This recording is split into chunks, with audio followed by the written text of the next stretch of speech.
إن الحمد لله نحمده ونستعينه ونستغفره ونؤمن به ونتوكل عليه ونعوذ بالله من شرور أنفسنا ومن سيئات أعمالنا من يهده الله فلا مضل له ومن يضلل فلن تجد له وليا مرشدا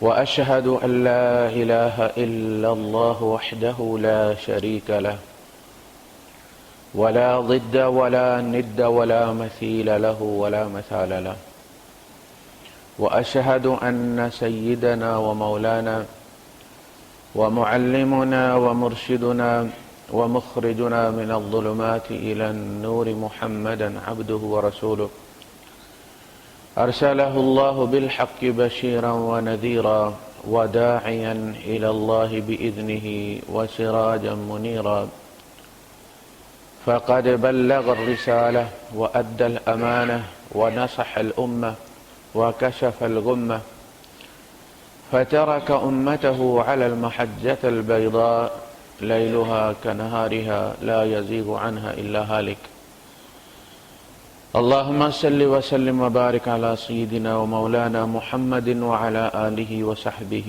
وأزواجه وذرياته وأهل بيته أجمعين أما بعد فأعوذ بالله السميع العليم من الشيطان الرجيم بسم الله الرحمن الرحيم يا أيها الذين آمنوا اركعوا واسجدوا واعبدوا ربكم وافعلوا الخير لعلكم تفلحون صدق الله العظيم رب اشرح لي صدري ويسر لي أمري واحلل عقدة من لساني يفقهوا قولي آمين يا رب العالمين۔ گزارش کی تھی میں نے کہ دین کو دو اجزاء میں تقسیم کیا گیا ہے اور یہ تقسیم قرآن و احادیث کے مطالعے سے بڑی واضح۔ پورے قرآن حکیم کے اندر آپ کو یا تو عقیدے کی بات ملے گی، توحید کی بات ہو رہی ہے اور توحید کے منافی کسی رویے کی مذمت ہو رہی ہے، اس کے نتائج بیان کیے جا رہے ہیں، یا پھر اس توحید کا جو عملی پہلو ہے، جو عملی اثر ہونا چاہیے انسان کے کردار پر، اس کو زیر بحث لایا گیا ہے، اور اگر وہ عقیدے کا اثر عمل پر نہیں ہے تو پھر اس کی مذمت کی گئی ہے اور اس کی کوئی کیٹیگری مقرر کی گئی ہے۔ اسی طرح احادیث کے اندر آپ دیکھیں گے کہ اگر ایمان کی موجودگی کا اعتراف کیا گیا ہے تو کچھ چیزوں کو بیان کیا گیا کہ جس کے اندر یہ چیزیں ہیں وہ مومن ہیں، اور جس کے اندر یہ اعمال نہیں ہیں تو وہ مومن نہیں ہے۔ یعنی اگر قبول بھی کیا گیا ہے تو کچھ اعمال کے ساتھ قبول کیا گیا ہے، اور اگر رد کیا گیا ہے تو بھی کچھ اعمال مینشن کر کے رد کیا ہے۔ صحابی فرماتے ہیں کہ قلما قلیل، جس میں بہت کم ایسا ہوتا تھا کہ اللہ کے رسول صلی اللہ علیہ وسلم کوئی خطاب شروع کریں اور آپ یہ بات نہ کہیں کہ لا ایمان لمن لا امانت لہ ولا دین لمن لا عہد لہ۔ جو شخص امانت دار نہیں ہے اس کا ایمان نہیں، لا ایمان نہیں ہے ایمان اس شخص کا، من لا امانت لہ، جس کے اندر امانت داری نہیں، ولا دین لمن لا عہد لہ۔ اچھا، دین تعلق ہے ایکشن اور انٹر ایکشن کا، یوم مالک یوم الدین، بدلے کے دن کا مالک، انٹر ایکشن ہے نا، ہم نے ایک کام کیا اس کا بدلہ جو ہے وہ قیامت کے دن ملے گا۔ ولا دین لمن لا عہد لہ، اور جو عہد کا پکا نہیں، جس کا عہد نہیں، عہد کا پابند نہیں، اس کا دین کوئی نہیں۔ تو اس کا مطلب ہوا کہ جو عہد کی پابندی نہیں کرتا وہ مسلمان ہو کے بھی مسلمان نہیں ہے۔ تو اگر رد کیا گیا ہے تو یہ نہیں کہا گیا کہ بھائی اس کے دل میں ایمان اور اس کے ماتھے پہ لائٹ جلتی ہے، کہ اگر ایمان ہے تو پھر امانت دار ہوگا۔ اچھا، امانت کا کنسپٹ اتنا وسیع ہے کہ ہر چیز آپ کے پاس امانت ہے، اولاد امانت ہے، بیوی امانت اللہ کے نام پر آپ نے لی ہے، جو جائیداد ہے وہ امانت ہے، یہ زندگی امانت ہے کسی کی۔ یہ جو ارادہ ہے آپ کا، جو چوائس ہے، یہ امانت ہے. اسی کا انکار کیا تھا نا پہاڑوں نے. انا عرضنا الامانۃ علی السماوات والارض والجبال فابین ان یحملنها واشفقن منها. ہم نے ان پر ارادہ پیش کیا تھا کہ تمہارے سامنے آپشن ہے، یا تو ہم جبرن تم کو اپنا مطیع بنا لیتے ہیں، یا تم اختیار دیتے ہیں کہ تم چاہو تم ہماری نافرمانی بھی کر سکو. نا کہ ہمیں اختیار چاہیے ہی نہیں ہے، آپ ہمیں جبرن کر دیں، اپنا مطیع بنا لیں. اشفقن منها، وہ ڈر گئے سے کہ یہ ارادہ مس یوز نہ ہو جائے کہیں. وحملها الانسان، اور انسان نے اس کو اٹھا لیا. تو اصل مسئلہ جو ہے وہ آپشن کا ہے کہ آپ کون سا آپشن لیتے ہیں. خیر اور شر اسی پر لاگو ہوتی ہے. وہی خوشبو ہے آپ لگا کے مسجد میں آتے ہیں تو ثواب ہو جاتی ہے، وہی خوشبو لگا کے آپ سین میں چلے جاتے ہیں تو گناہ میں چلی جاتی ہے. وہی زینت آپ اختیار کرتے ہیں، سوٹ پہن کے آپ مسجد میں آ جاتے ہیں، وہی سوٹ نیکی بن جاتا ہے. وہی سوٹ پہن کے آپ کہیں ڈیٹ پہ چلے جاتے ہیں، گناہ بن جاتا ہے. اس میں سوٹ کے ساتھ کوئی مسئلہ نہیں، سوٹ تو سوٹ ہے. آپ کا آپشن اس کو نیکی یا بدی میں تبدیل کر دیتا ہے. یہی آنکھوں کا معاملہ ہے، یہی زبان کا، یہی کانوں کا، ہر چیز کا یہی معاملہ ہے، یہی دنیا کا. آپ بلینئر ہیں لیکن اللہ کے مطیع ہیں، اللہ آپ سے قرض مانگتے. اس سے بڑا کوئی اعزاز ہے کسی سے؟ یعنی وہ جو ہمارے یہاں مذمت کی گئی ہے نا دنیا کی، وہ اس دنیا کی مذمت کی گئی ہے جو اللہ سے دور لے جاتی ہے، جو اللہ کے قریب کر دیتی ہے، اللہ کو قرض دیتی ہے. اس کی تو تعریف کی گئی. فرمایا کہ کچھ لوگ ایسے ہوں گے جو قیامت کے دن نور کے ممبروں پر بیٹھے ہوں گے اور انبیاء ان پر رشک کریں گے اور ایک دوسرے سے پوچھیں گے یہ کون سے نبی ہیں.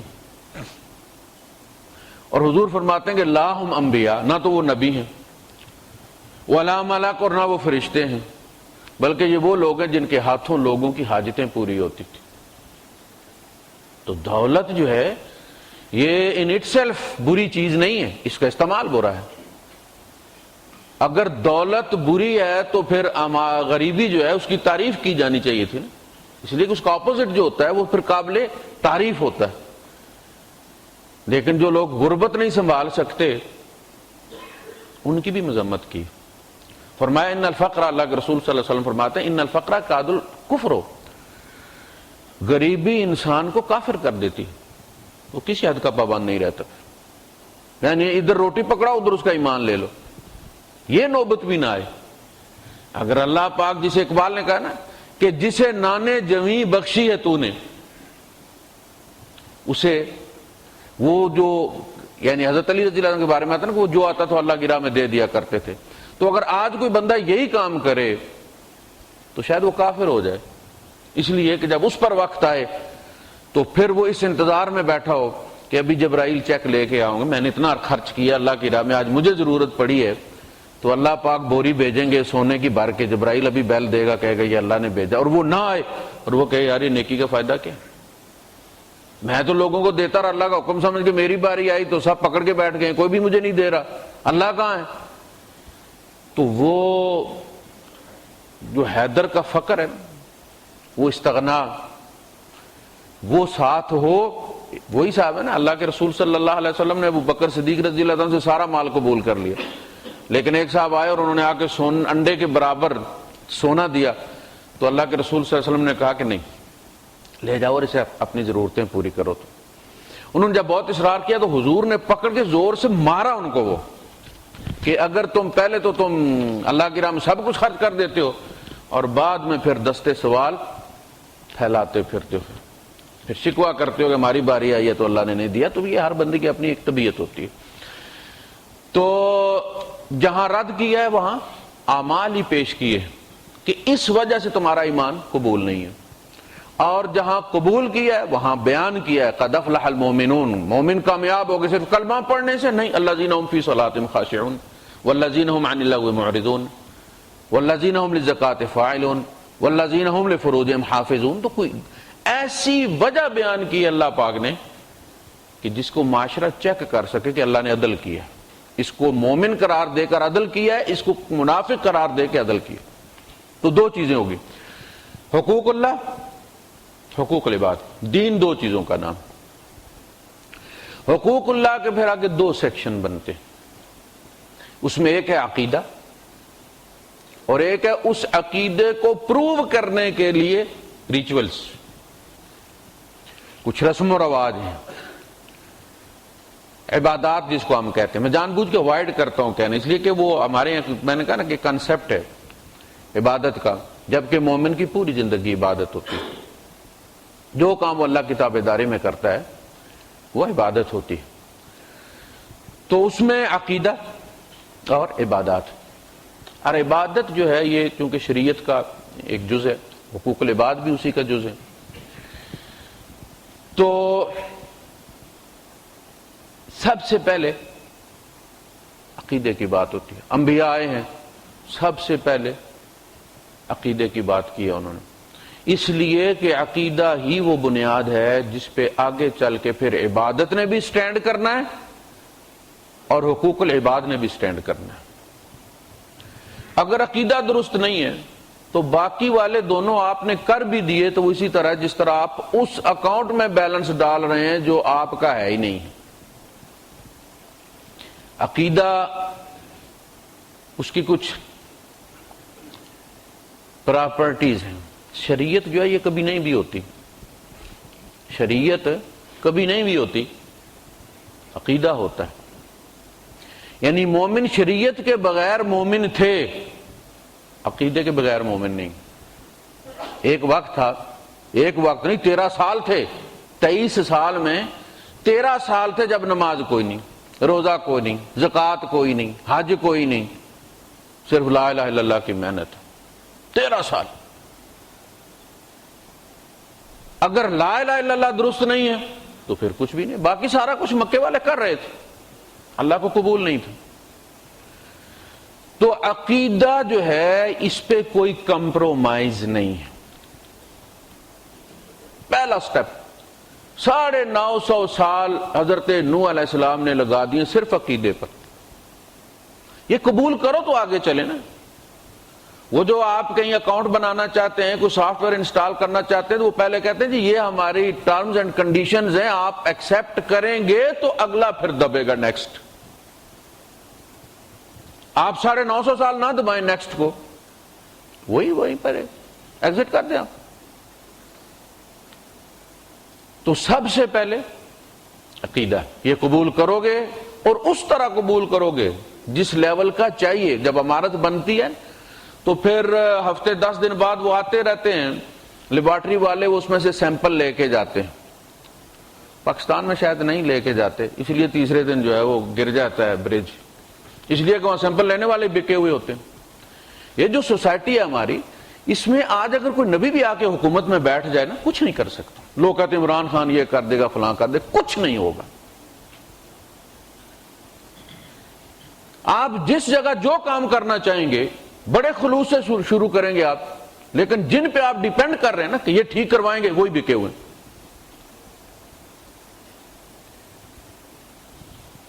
تو سیمپل لیتے رہتے ہیں آ کے. سریا ڈالا آپ نے سٹیل فکسنگ کر دیا، اب تب تک کنکریٹ نہیں ڈال سکتے جب تک وہ آ کے پاس نہ کرے کہ اس سریا اس سٹینڈرڈ کا ہے اور اس طرح بندھا ہوا ہے کہ نہیں. ایمان کا یہی معاملہ ہے، قدم قدم پر چیک ہوتا ہے یہ اس لیول کا ہے جس پر نماز کا بوجھ رکھا جا سکے یا نہیں. جو ایمان تمہیں بستر سے مسجد تک نہیں لاتا وہ تمہیں اتنے دور جنت میں کیسے لے جائے گا. چپے پر مسجد ہے تو نہیں آتا. تو جو اقبال نے کہا ہے کہ خرد نے کہہ بھی دیا لا الہ تو کیا حاصل. یہ جو تمہارا تاجر ذہن ہے، اگر اس نے کہہ بھی دیا لا الہ کیا حاصل. دلوں نے کہا جو مسلمان نہیں تو کچھ بھی نہیں.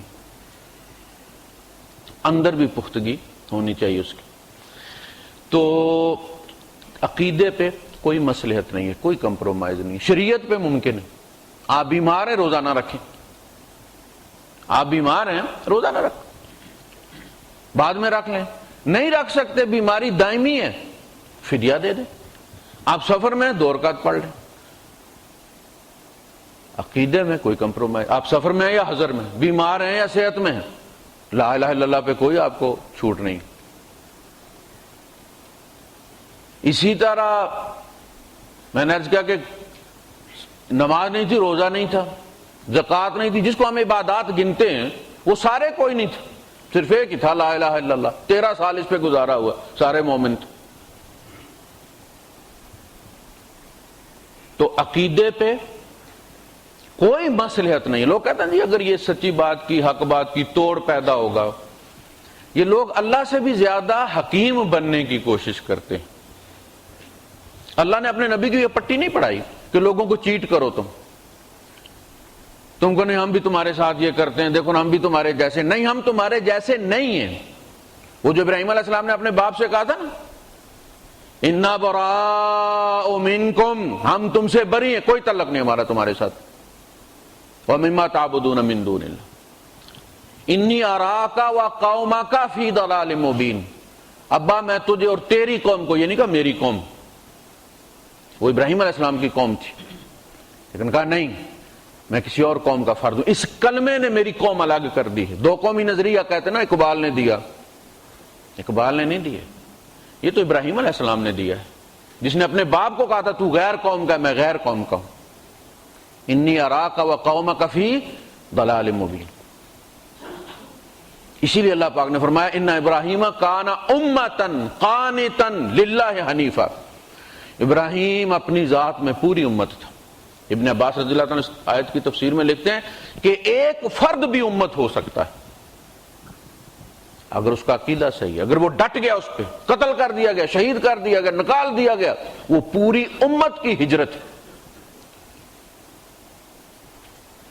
تو عقیدے پہ کوئی کمپرومائز نہیں۔ اچھا شریعت میں تدریج ہے، شریعت میں تدریج ہے، پہلے 2 رکعت نماز فرض ہوئی، پھر اس میں زیادتی ہوئی۔ روزے پہلے ایام بیض کے روزے تھے 3، 13، 14، 15 کے، پھر مہینے کے روزے آگے۔ اس میں تدریج ہے۔ شراب پہلے حرام نہیں تھی، پھر حرام ہوئی، زکوٰۃ پہلے فرض نہیں تھی، پھر فرض ہوئی۔ اچھا عقیدے میں کوئی تدریج نہیں ہے، جو عقیدہ پہلے دن پہاڑی پہ کھڑے ہو کے اناؤنس کیا ہے اسی کلمے کے ساتھ جان دی، اس میں تدریج نہیں ہے کہ پہلے کہا جائے 4 اللہ ہیں، پھر کو 2 مہینے لگا جائے۔ غلام احمد قادیانی نے کیا نا کہ پہلے کہا کہ جی یہ ریفارمر ہیں جی، مصلح ہیں جی، ایسے امام ہیں جیسے امام ابو حنیفہ ہیں جی، پھر کہا کہ یہ امام مہدی ہیں جی، پھر کہا کہ جی یہ بروزی اور ذلی نبی ہیں جی، پھر کہا یہ مکمل نبی ہیں جی، محمد اپنی مکمل صورت میں آ گئے۔ عقیدہ اس طرح نہیں ہوتا، عقیدے کے ورژن نہیں آتے کہ یہ ونڈوز ایکس پی اور یہ ونڈوز 7 آ گیا، آپ ڈاؤن لوڈ کریں اس کو، جی نیا عقیدہ آ گیا۔ عقیدہ جو آدم علیہ السلام کا تھا وہی محمد رسول اللہ صلی اللہ علیہ وسلم، شریعتیں الگ تھی، نبیوں کا عقیدہ ایک ہی تھا، شریعت حالات اور رواج کے مطابق تھی۔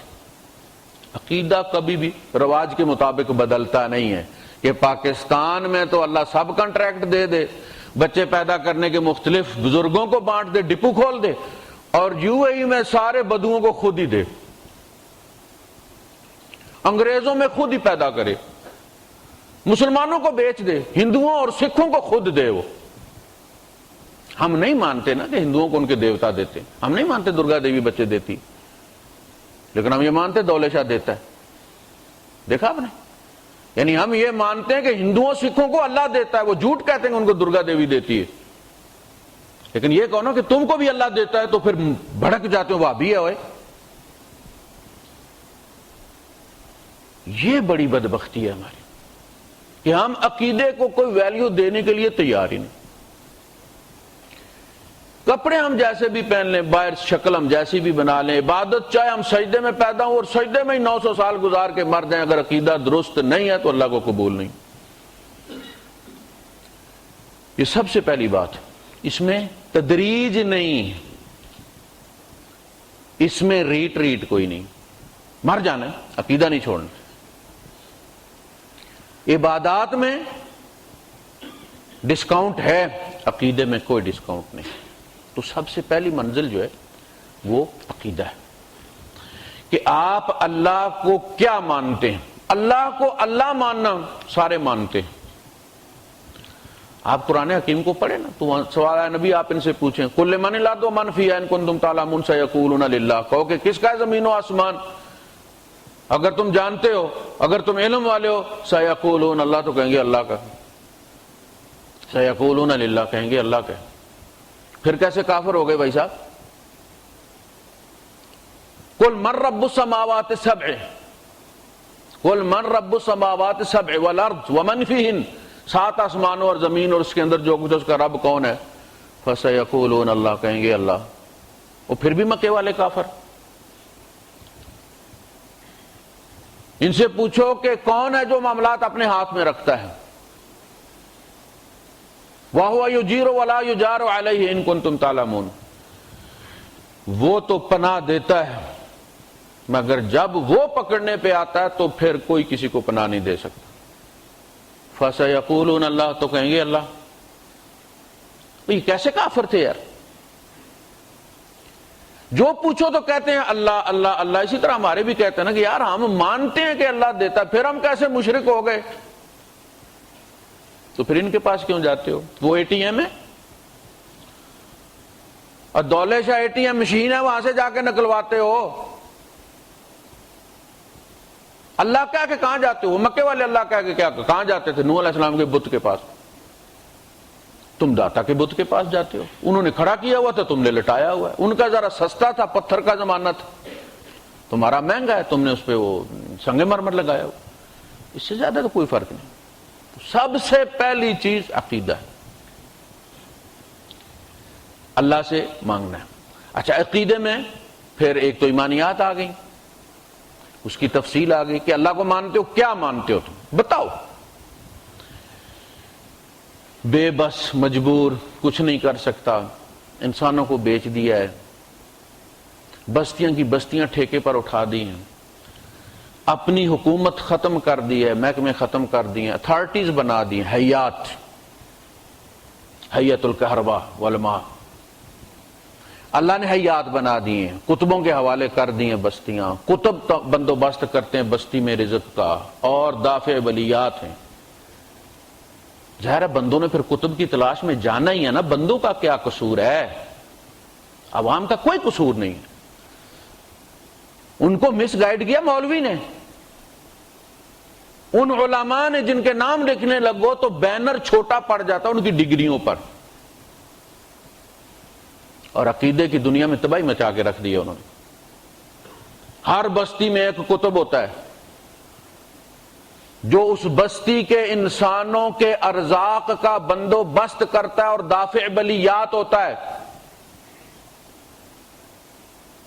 پھر سوال اٹھاتے ہیں کہ بعض بستیاں وہ ہیں جن میں مسلمان ہی کوئی نہیں، ساری بستی کافر ہے، تو کہتے ہیں جس بستی میں کوئی مسلمان نہیں ہوتا اس بستی میں کوئی کافر کتب ہوتا ہے۔ اگر کافر رہ کے بندہ کتب ہو سکتا ہے تو مسلمانوں کے فٹے منہ اس نے گوشت ہی کٹانا ہے بس۔ پھر کہتے ہیں کیسے پہچانے کہ کون کافر کتب ہے؟ پھر سوال کا جواب دیتے ہیں کہ اہل نظر کو جس کا احترام کرتے ہوئے پائیں، عوام بھی اس کا احترام کریں۔ یعنی اگر آپ اپنے کسی ولی اللہ کو کسی سادھو کے چرنوں میں بیٹھا ہوا دیکھ لیں تو سمجھ لیں کہ یہ سادھو جو ہے یہ ہندوؤں کا بھی بھگوان ہے اور ہمارا بھی کتب ہے۔ یہ عقیدہ ہمیں دیا مفسرین قرآن نے۔ جو ممبر پر بیٹھتے ہیں تو پیٹرول پہ لگ جاتے ہیں، کتاب و سنت بیان کرتے ہیں، حجرے میں جاتے ہیں تو سی این جی پہ کر لیتے ہیں۔ یہ دو الگ دنیایں ہیں، ایک شرک اور بدعت کی دنیا ہے اور ایک توحید اور سنت کی دنیا ہے۔ اور یہ جو بڑے نام ہیں، وہ جو کہتے ہیں نا کہ ماسٹرز آر مانسٹرز، یہ ہیروز ہی دیو بنتے ہیں۔ پوپ پال جس نے عیسائی دین کی اینٹ سے اینٹ بجا کر رکھ دیا، کوئی چھوٹا نام نہیں تھا۔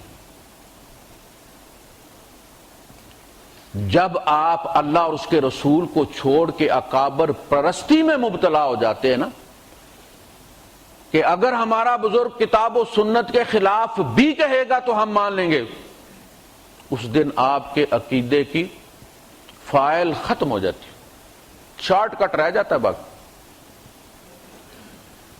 یہاں تو ابو بکر بھی منبر پر کھڑے ہو کے کہتے ہیں کہ لوگوں اگر میں اللہ اور رسول کی اطاعت کروں تو تم میری اطاعت کرنا، جس دن میں ان کی نافرمانی کروں اس دن تم پر میری اطاعت واجب نہیں ہے۔ کوئی اکابر پرستی نہیں، صحابہ میں نام نہیں تھا اکابر پرستی کا۔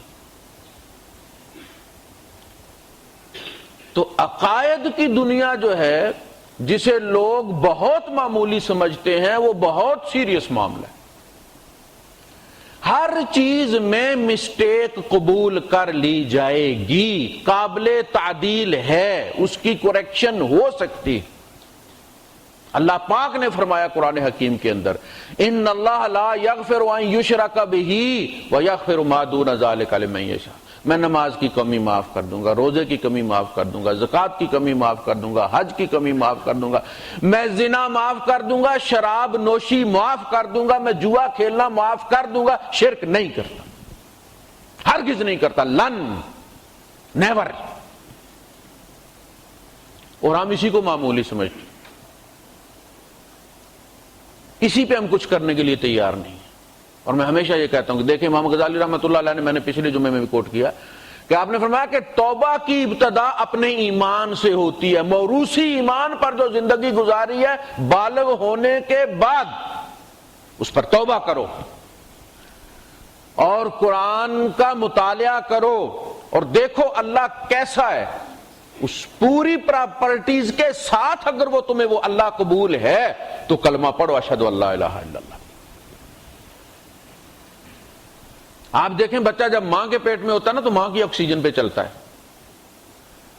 اس کا اپنا جو ناک ہے نا وہ اور پھیپھڑے وہ 0 میٹر ہوتے ہیں، اسے ماں کا آکسیجن مکسڈ بلڈ ملتا ہے، لیکن جب وہ پیدا ہو جاتا ہے نا تو اماں کی آکسیجن پہ نہیں چلتا، پھر اسے اپنی آکسیجن چاہیے۔ اب جب تک تم نابالغ ہو نہ سمجھو ماں باپ کا عقیدہ چل سکتا ہے۔ وہ جو قبر میں کہے گا ہاں ہاں لا ادری، مجھے نہیں پتا، میں لوگوں کو جیسا کہتے سنتا تھا کہہ دیتا تھا، یہ ہے موروثی دین،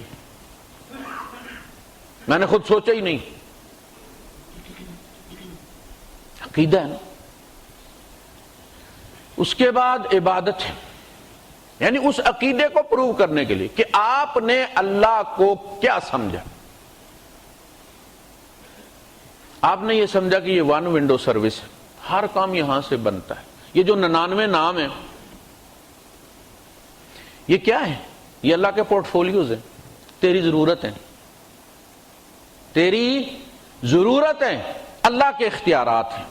ذرا ان 99 ناموں کو پڑھنا، الدار، النافع، نقصان دینے والا نفع دینے والا، الخالق البارئ، وہ پیدا کرنے والا، الخالق، البارئ، المصور، الشافی، کافی،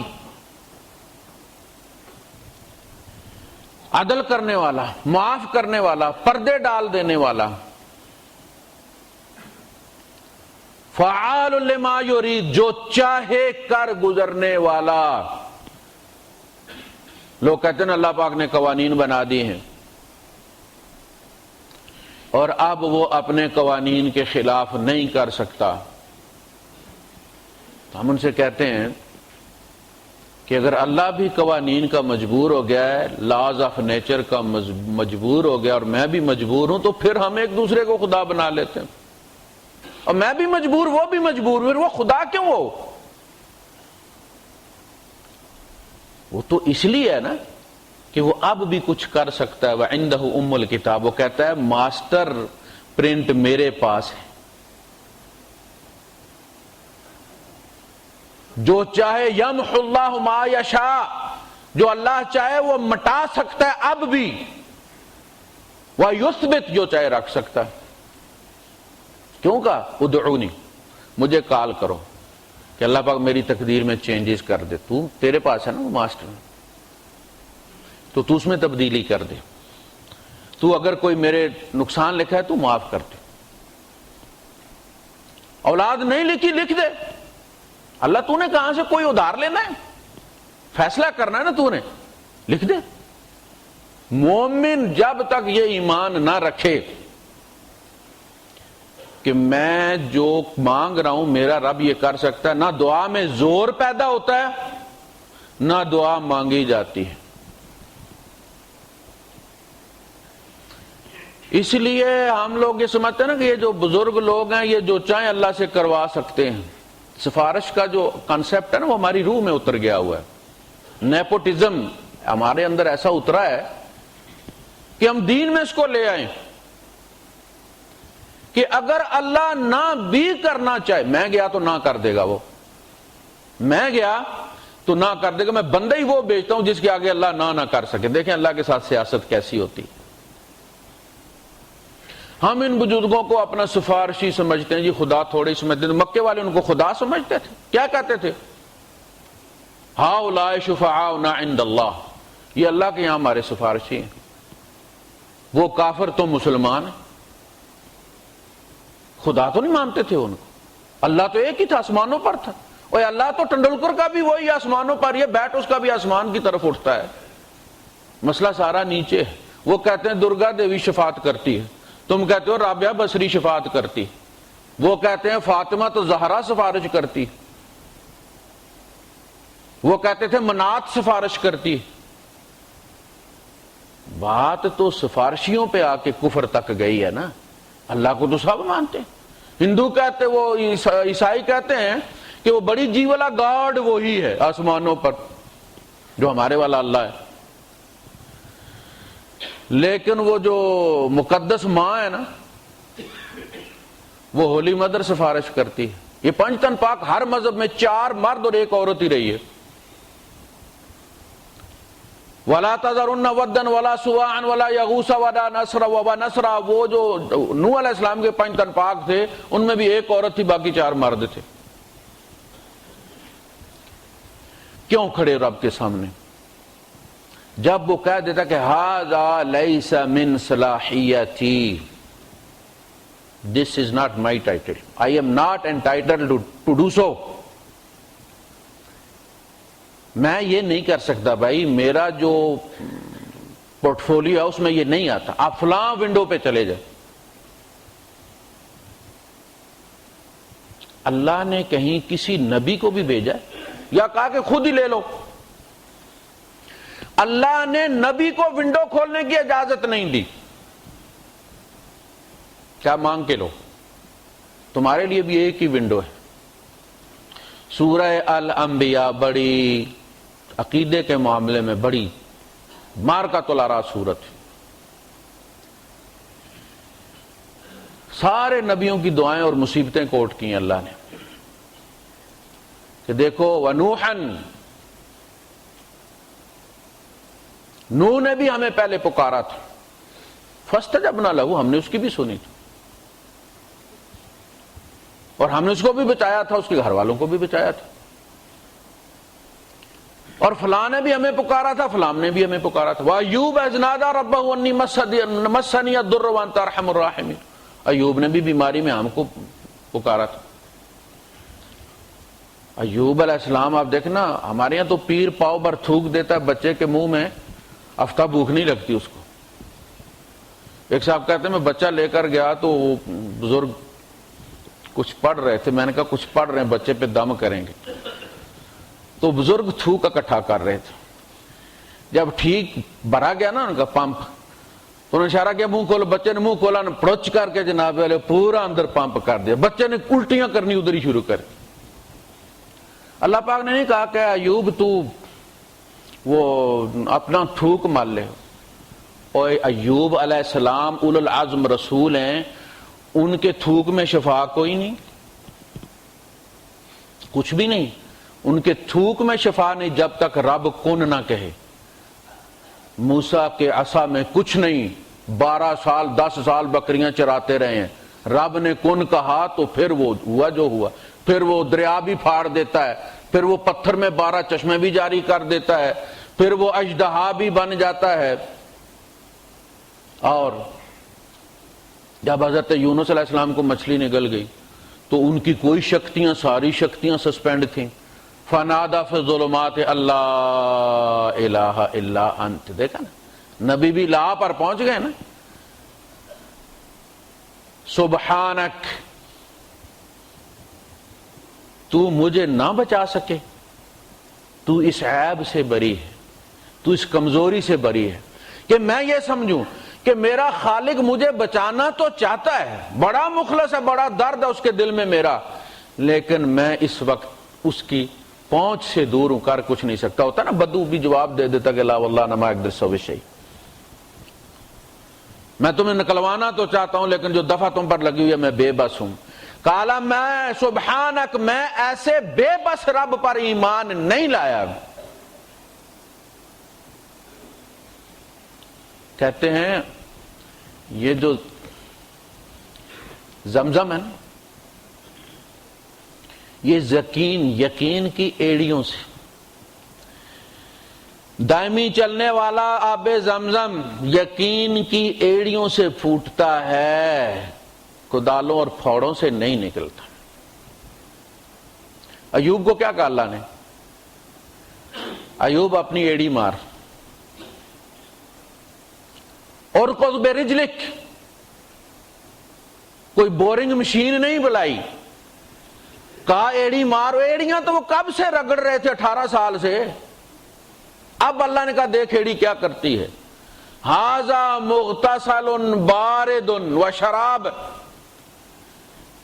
یہ جو چشمہ پھوٹ پڑا ہے تیری ایڑی سے، یقین کی ایڑی سے، اس سے پی بھی اور نہا بھی. اب شفا آ گئی ہے نا. تو پتہ یہ چلا کہ نبی بھی اللہ سے مانگتے ہیں، اور اس یقین کے ساتھ مانگتے ہیں کہ بڑھاپے میں بھی دے سکتا ہے. وَلَمْ أَكُمْ بِدُعَائِكَ رَبِّ شَقِيًّا، اللہ آج تک تو نے مجھے خالی نہیں موڑا، کہ میں کرنا تو چاہتا ہوں لیکن میں کر کوئی نہیں سکتا. وہ جیسے سکھ نے کہا تھا کہ تمہارے مقدر میں اولاد تو کوئی نہیں ہے پر میں دم کر کے دیتا ہوں، یہ لڈو بیوی کو کھلاؤ تو بچہ ہو جائے گا. یہ لیگ بائک ہے. ایسا نہیں ہو سکتا. تو نے مجھے واپس نہیں موڑا. اللہ نے فرشتوں کو بھیجا، منظوری ہوئی، فرشتے دوڑ پڑے اور وہ نماز میں کھڑے اور فرشتوں نے گھیرا ہوا اور مبارکیں دے رہے ہیں. نام رکھ کے بھیجا بچے کو. کہا انا یکون لی غلام انا یکون لی ولد، اللہ بچہ کیسے ہوگا، میں جوان ہو جاؤں گا، بیوی بھی جوان ہو جائے گی نئے سرے سے. کہا نہیں. کذالک، بچہ دینے کے لیے ہمیں جوانی کی ضرورت نہیں، اسی طرح ہو جائے گا. اس یقین کے ساتھ کہ اللہ کے رسول صلی اللہ علیہ وسلم نے فرمایا اگر رب تمہیں دینا چاہے تو پتھر پہ بھی ٹپکا دو تو وہ بچہ دے دے. اس یقین کے ساتھ مانگو گے تو ملے گا.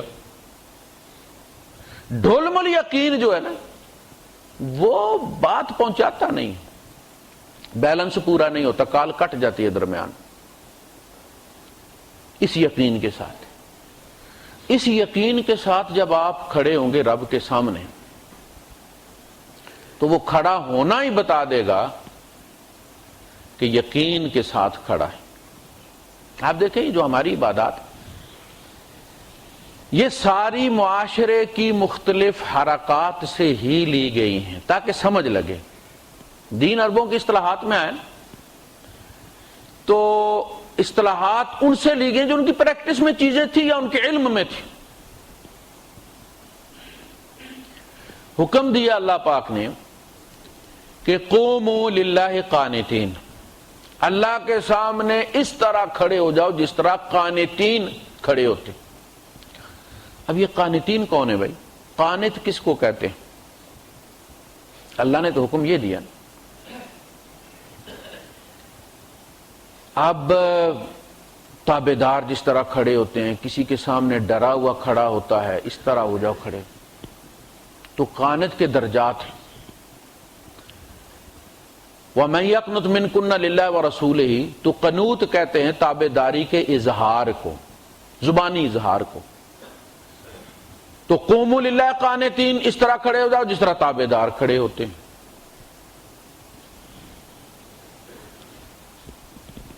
اللہ پاک نے قرآن حکیم میں فرمایا تھا کہ میں نے فرعون کی لاش کو بچا لیا تاکہ لوگوں کے لیے عبرت ہو۔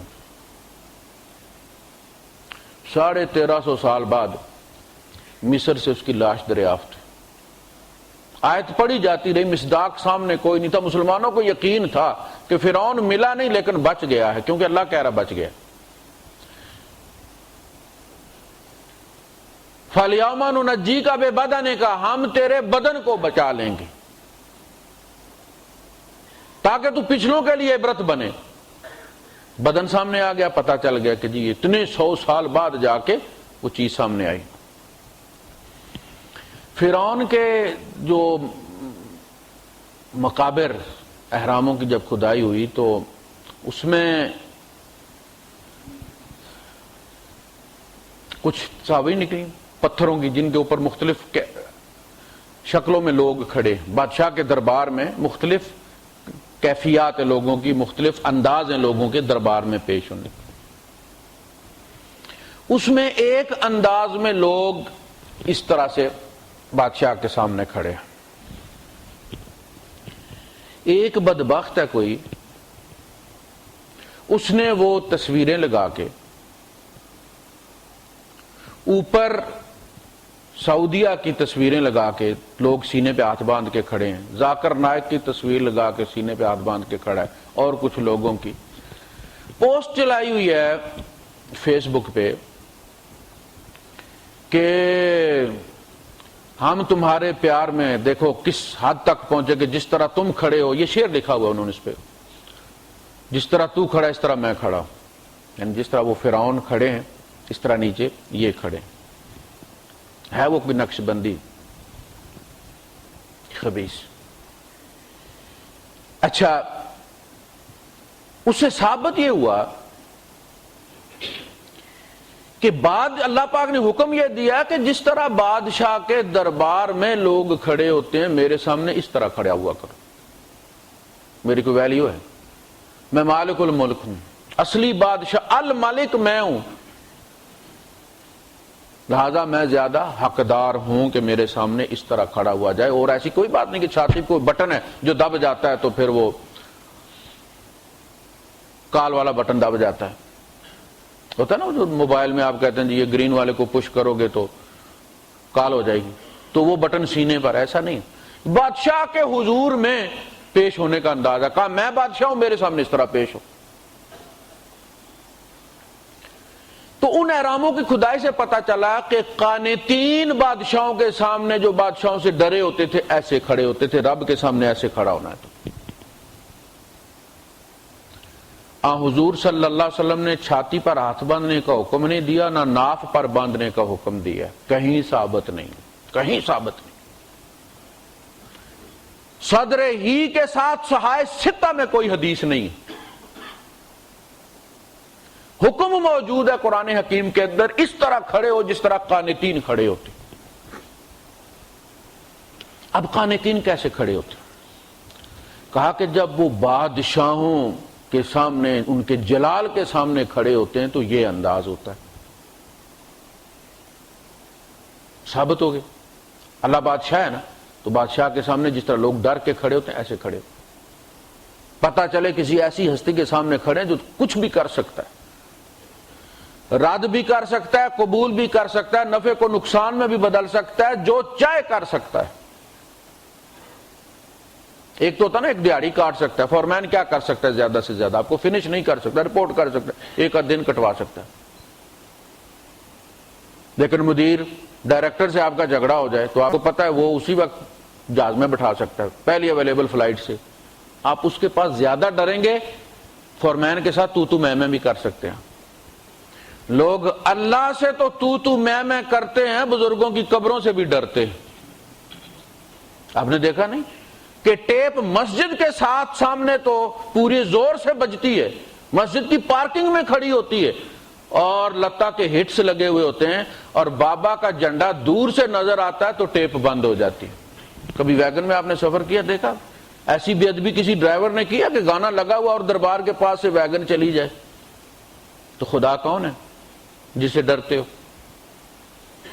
اچھا، امام مالک کہتے ہیں کہ قانتین وہ ہیں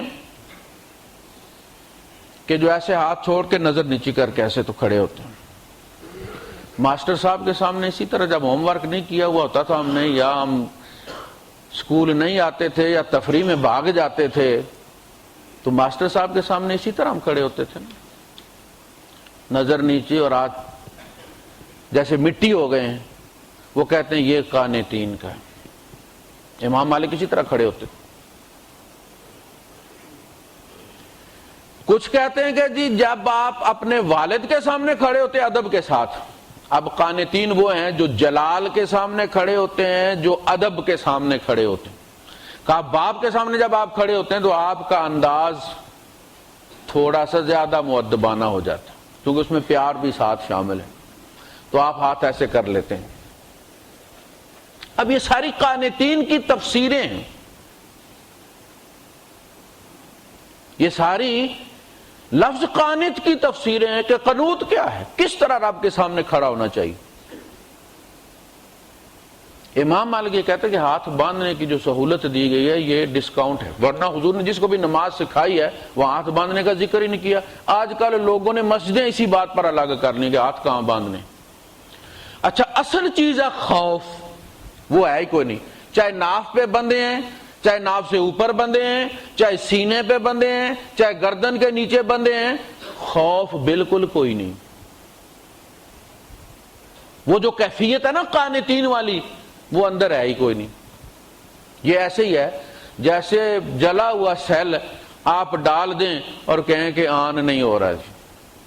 اور سیل کے اندر بھی کچھ ہوگا تو آن ہوگا نا، میرا سیل تو نہیں نہ ڈالنا. تم سیل ڈال کے تنی پہ باندھ کے کھڑے ہو گئے ہو، اندر بھی کچھ ہے، کوئی خدا کا خوف بھی ہے کہ نہیں ہے. تبدیلی تو وہ لائے گا نا، ہاتھ نہیں لائیں گے. لہذا ہمارے اندر تبدیلی کوئی نہیں ہے. جو کردار سینے پہ باندھنے والوں کا ہے وہی ہاتھ ناف پر باندھنے والوں کا، وہی حال.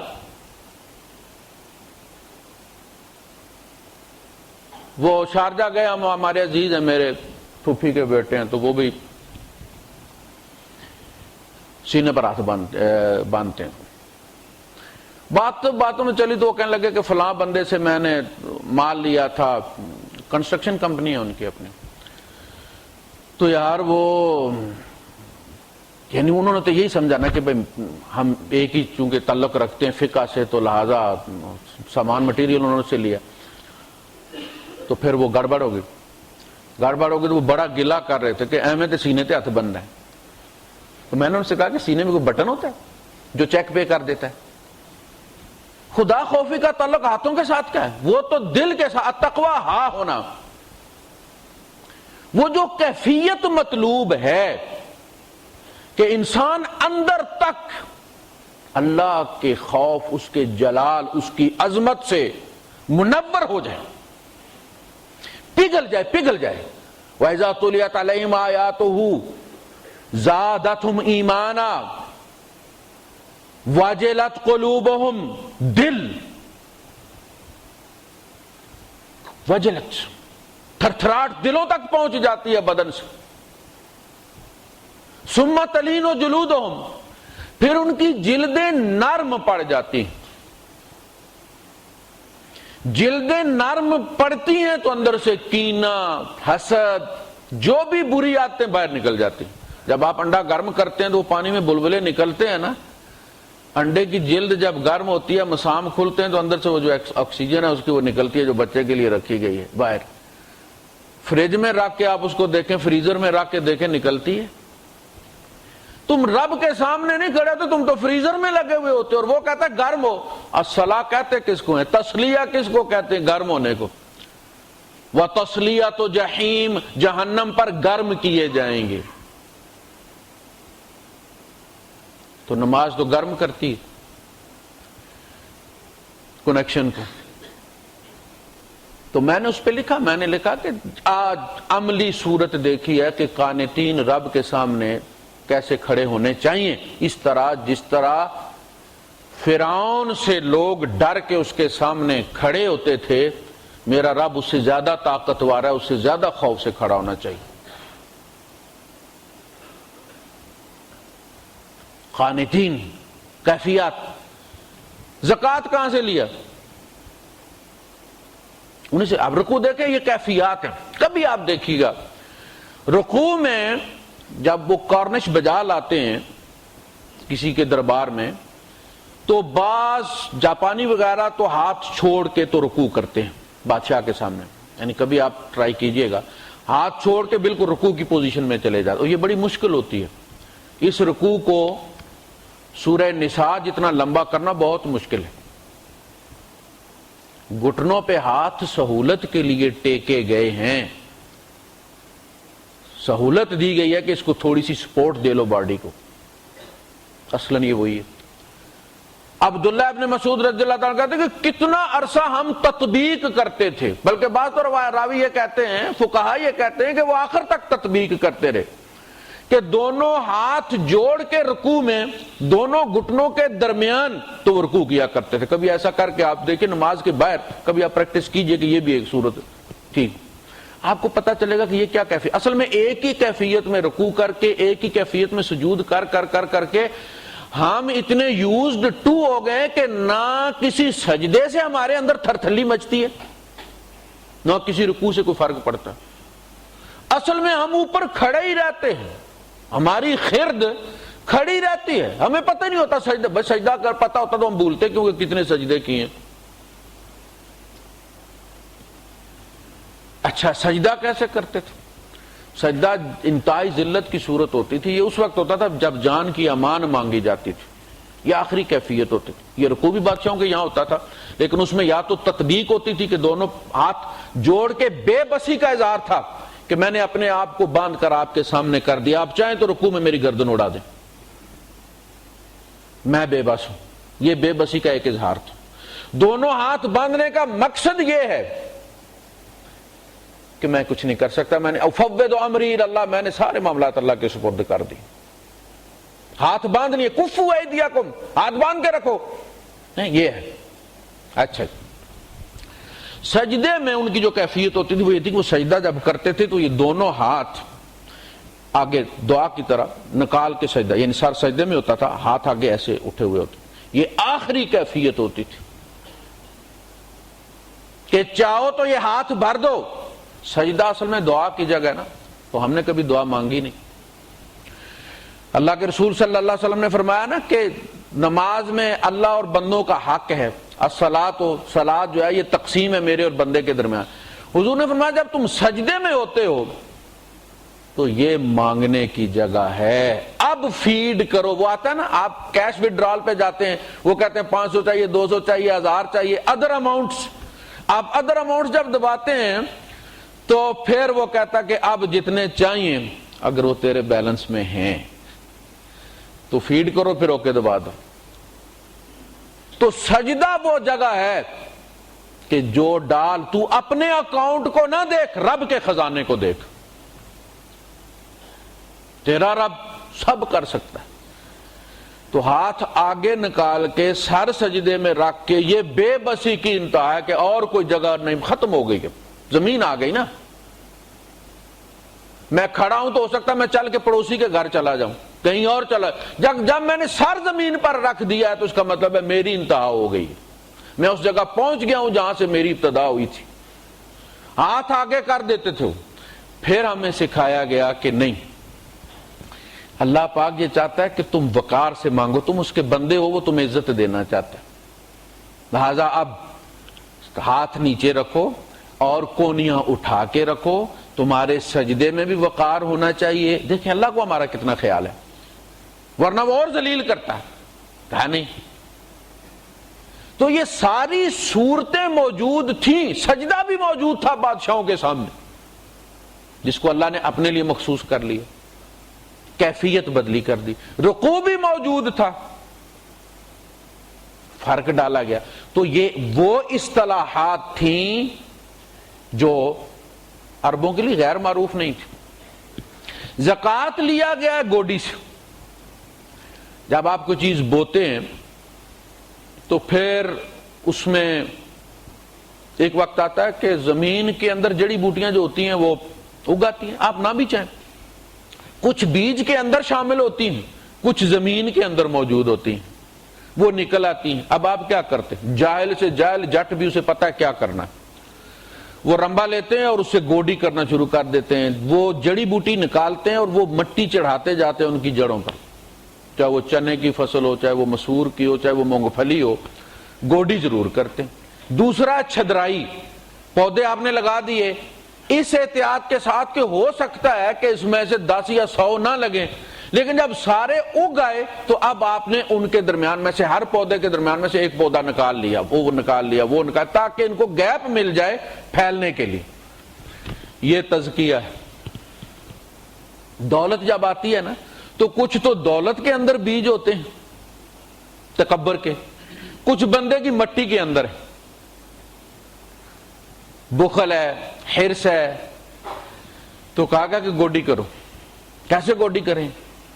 کہا کہ جی اس کو نکالو، ہلاؤ جلاؤ۔ آپ دیکھیں جب آپ ہانڈی پکاتے ہیں یا پراٹھا پکاتے ہیں تو آپ اس کو ہلاتے رہتے ہیں، لگ نہ جائے۔ کہا کہ دولت تمہارے دل میں لگ نہ جائے، ہلاؤ، اس کو ہلاؤ۔ یہ تزکیہ، انہیں پتہ ہے تزکیہ کس کا، تزکیہ اعمال کا کرنا ہے، دیکھتے رہنا ہے کہ میری صلاحیتوں کو کون سی چیز کھا رہی ہے، اس کو باہر نکال دو۔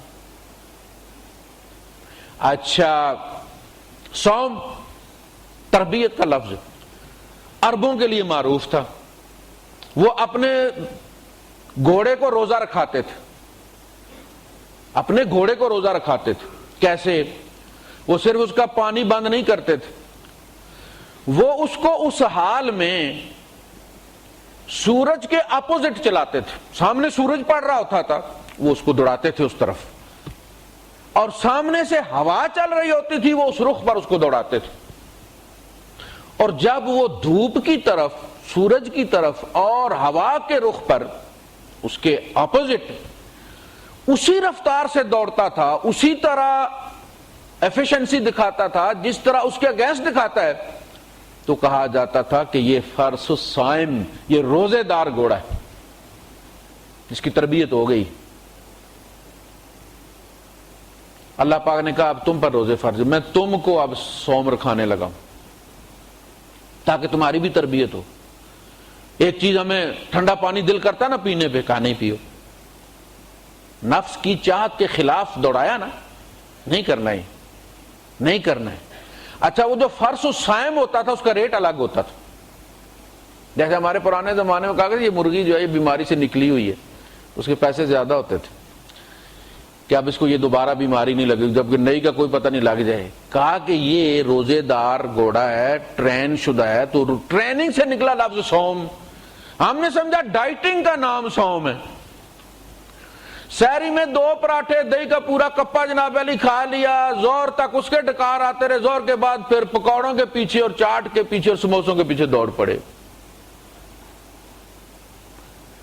اللہ کے رسول صلی اللہ علیہ وسلم نے فرمایا کہ روزے سے مقصد اللہ کا کسی کو بھوکا پیاسا مارنا نہیں ہے۔ جس نے جھوٹ نہ چھوڑا اور اللہ کی نافرمانی نہ چھوڑی تو اللہ کو اس سے کوئی غرض نہیں ہے کہ وہ بھوکا رہا یا پیاسا رہا۔ بعض لوگ وہ ہیں، حضور فرماتے ہیں کہ جن کو ان کی روزے سے کچھ نہیں ملتا سوائے بھوک اور پیاس کے، تھوڑا وزن 2 کلو شاید کم ہو جائے، اور نماز سے یعنی تراویح سے ان کو کچھ نہیں ملتا سوائے جگ رتے کے۔ کیوں؟ مسئلہ یہ ہے کہ آپ نے اس سے کچھ ٹریننگ آپ کی ہوئی نہیں ہے۔ ٹریننگ اثر کے بعد جب دیکھتے آپس میں لوگ ایک دوسرے کو مارتے ہیں بدو کی وہ ولے کے سامنے ہریسے کے لیے، تو ٹریننگ ہو رہی ہے۔ یہ ٹریننگ نہیں، ٹریننگ تو یہ ہے کہ مومن بھوکا بھی ہو تو پروقار ہو، پتہ نہ چلے کہ اس کے چہرے پر بھوک ہے۔ اللہ پاک نے تعریف کی ہے، تعرفہم، ان کو تو پہچانے گا ان کے چہروں سے، یحسبہم الجاہل اغنیاء من التعفف، اللہ چہروں سے وہ اتنے باوقار نظر آتے ہیں کہ دیکھنے والا ان کو غنی سمجھتا ہے۔ پیٹ میں بھوک ہوتی، کہا روزے میں ہونٹ چپڑ کے رکھا کرو، بالوں کو تیل لگا کے رکھا کرو، شکوہ نہ کرو لوگوں کے سامنے کہ رب نے مار دیا میں نے آج روزہ رکھا ہوا، سے نہیں۔ تو عبادات سے بھی ہم نے کچھ نہ سیکھا، کچھ حاصل نہیں ہوا، تو پھر عمل میں کہاں سے تبدیلی آئے گی؟ یہ انشاءاللہ ہمارا موضوع دیکھیں گے۔